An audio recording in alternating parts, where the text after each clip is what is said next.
When the wildfires happened, I remember waking up at 5 in the morning and just hearing the wind.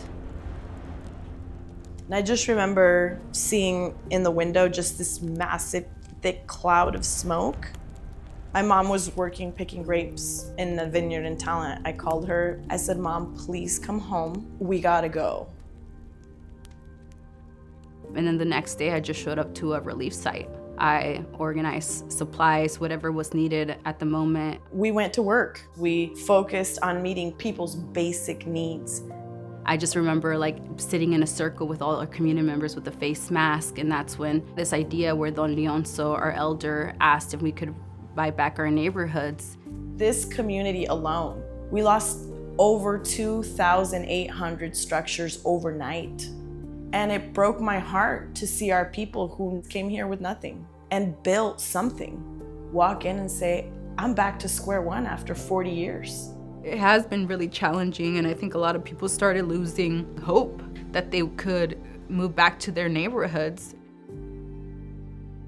We have the knowledge and the power to build our homes back up. And so that's what Erika and I were tasked with, was to figure out how we could do this and how we could shorten the timeline to make sure that people could walk through those doors into a home ASAP. Niria got in contact with CASA. We set up a Zoom call a week after, and we shared what had happened and that over 18 manufactured home parks were destroyed, and if they could come down here and support our community to recover and rebuild these parks. The way that we've been leading is no solutions about us without us. What does that look like, really? I think for us is designing community engagement to make it comfortable and for our people to really be able to be part of that process. And so Talent Mobile Estates we held a series of community workshops where previous residents and also on-site residents gathered and worked with the architects, worked with the developers to really vision and plan out oh, this is what we want our community center to look like. This is what we want our collective spaces to look like. These are the things that are important to us.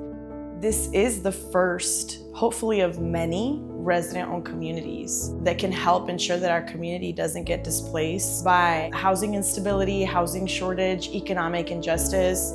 It's not a matter of if, but it's a matter of when the next climate disaster is going to happen. The next time, should our neighborhood be scorched again, we'll at least have the ownership, the say, the power, and the authority to rebuild on our terms. We discovered that it is deeply embedded in the DNA of our culture, our orientation for collective wellness, for ensuring that the people who most need help are centered. This idea that came from a moment of grief, it came true. The vision that our community had was possible. The power is in you and the power is in your community, and no one knows you or your community better than you. So no one is better at advocating for yourself and your people than you.